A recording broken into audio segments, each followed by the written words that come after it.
ممكن من خلالها في منتصف الملعب النقلات حلوة، يا سلام تتفوت الفكرة جميلة، لكن أيضا التنفيذ لم يكن بنفس الجمالية، وبالتالي الصافرة والخطأ لصالح نورنبرغ.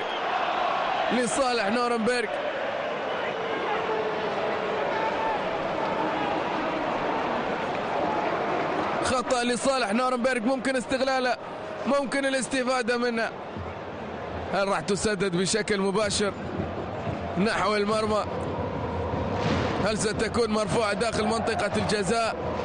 الكل يترقب، الكل ينتظر، والوقفة وقفة كرة مرفوعة، لكن ممكن التسديدة. المحاولة الآن، تسديدة جول!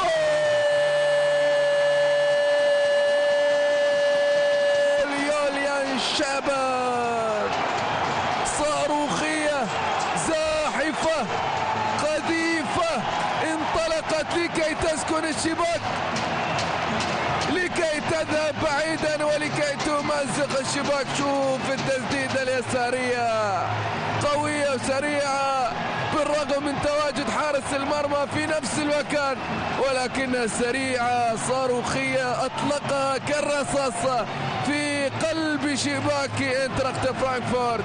يوليان شابر هداف الفريق. يا الله، اصطدت ولا لا؟ اصطدت هذه ولا لا؟ تغير اتجاهها ولا لا؟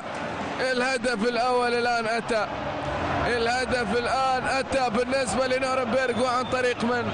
عن طريق رأس الحربة، ولكن ليس من كرة